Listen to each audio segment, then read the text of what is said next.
ওসো কিনা গেছস কিনা ভুলা আমারে শোন আমি এখন বাদাম বেচি ঢাকা শহরে তোর বিয়াতে তো পাঠাইছিলাম সিটি গোল্ডের চেইন আরে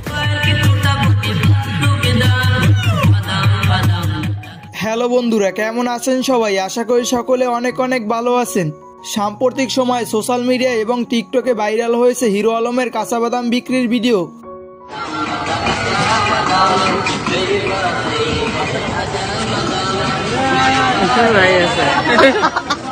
আর আজকের এই ভিডিওতে আমি আপনাদের ক্লিয়ার করে দিব হিরো আলম কেন কাঁচা বাদাম বিক্রি করেছেন।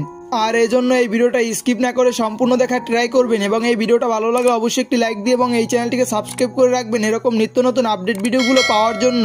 তো চলুন ভিডিওটি শুরু করি।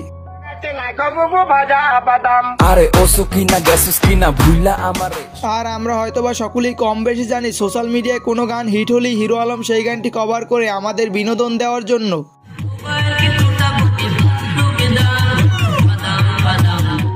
আর বর্তমান সময়ে ট্রেন্ডিং সং হলো কাঁচা বাদাম, আর হিরো আলম তার ভক্তদের বিনোদন দেওয়ার জন্য এই গানটি কভার করেছেন।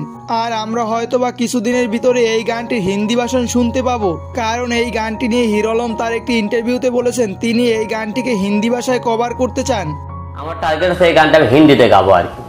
সবাই তো বাংলাতে গান গেয়েছে, এবার আমি হিন্দিতে গান। এছাড়াও হিরো আলম তার প্রতিটি ইন্টারভিউতে বলে থাকেন যে তার একটি গানও মানসম্মত না, তিনি মূলত দর্শকদের বিনোদন দেওয়ার জন্য এই গানগুলো তৈরি করে থাকেন।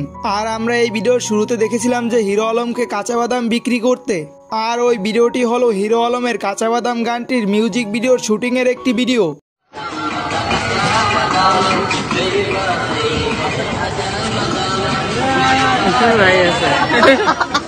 তো বন্ধুরা, আজকের এই ভিডিওটা এই পর্যন্তই ছিল। আর আপনারা কে কে হিরো আলমের এই গানটির হিন্দি ভার্সন শুনতে আগ্রহী অবশ্যই ভিডিওর কমেন্ট সেকশনে কমেন্ট করে জানিয়ে দিবেন।